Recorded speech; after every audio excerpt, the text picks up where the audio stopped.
Assalamualaikum. मेरा नाम doctor Sohail Sheikh है. I'm a psychiatrist by profession.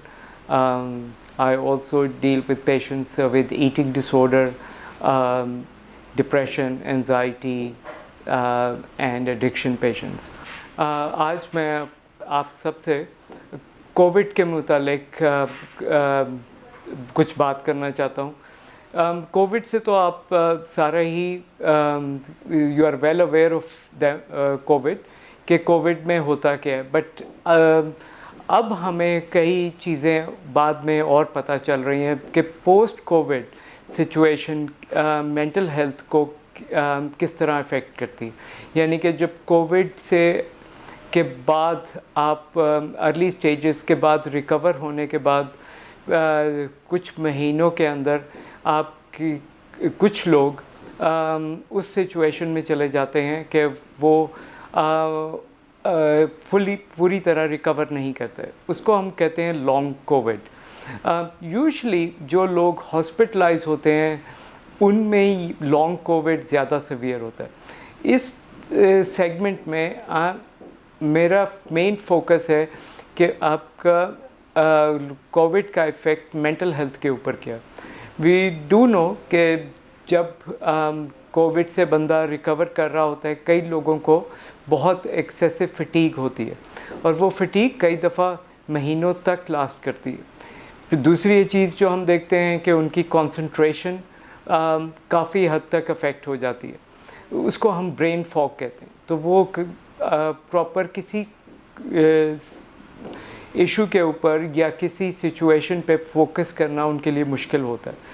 फिर हम देखते हैं कि कई लोग even they are putting lot of mental effort और फिज़िकल एफर्ट, बट वो चीज़ को अचीव नहीं कर सकते और उसके पीछे एक ख़ास किस्म की फटीग इन्वॉल्व होती है.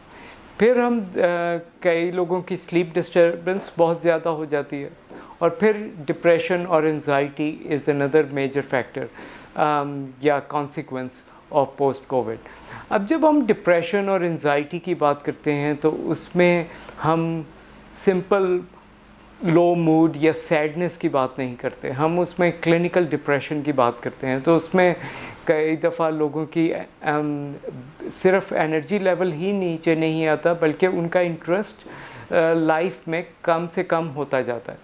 फिर उनकी भूख या एपिटाइट उनकी इफ़ेक्ट होना शुरू हो जाती है.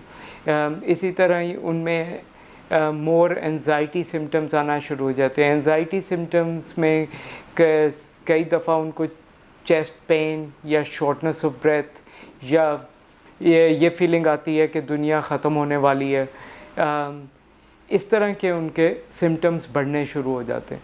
एंड ऑल्सो जब आपके इश्यूज़ रिज़ॉल्व ना हो रहे हों और आप ये फ़िज़िकल सिम्टम्स भी और ये कोविड रिलेटेड इश्यूज़ भी सॉल्व ना हो रहे हों तो फिर आपको का कॉन्फिडेंस लेवल भी बहुत नीचे चला जाता है.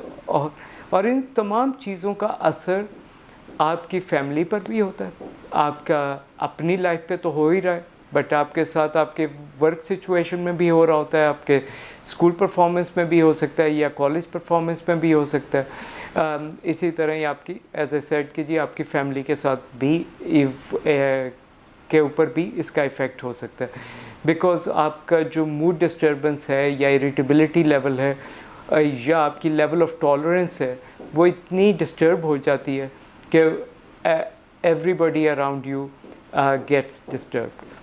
अब इसका आगे चल कर तो इसका इलाज क्या है, how do we manage it.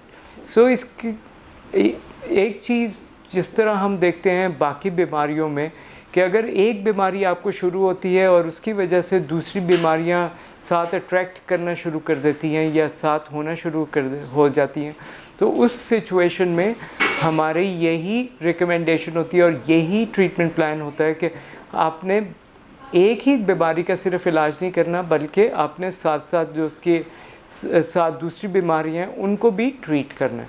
इसी तरह ही हम पोस्ट कोविड या लॉन्ग कोविड में अगर किसी की डिप्रेशन या एंजाइटी आ रही है या उसकी स्लीप डिस्टर्बेंस हो रही है या उसको एक्सेसिव फटीग आ रही है तो या उसके कॉन्फिडेंस लेवल नीचे जा रहा है, उसको भी हम साथ साथ उसी तरह ही ट्रीट करते हैं जिस तरह हम नॉर्मली दूसरी चीज़ों को ट्रीट करते हैं। लाइक डिप्रेशन के लिए हमें समटाइम्स थेरेपी देनी पड़ती है, साथ उसके साथ एंटी डिप्रेसेंट्स देने पड़ते हैं। एंजाइटी के लिए हमें साथ काउंसलिंग या साइकोथेरेपी देनी पड़ती है।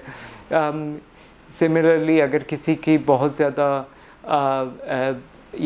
कॉन्फिडेंस लेवल नीचे हो, उसके लिए भी हमें मोटिवेशनल एंड सपोर्टिव थेरेपी उसको देनी पड़ती है। And sometimes we need to provide them more specialised therapy, जिस तरह कॉग्निटिव बिहेवियरल थेरेपी हो गई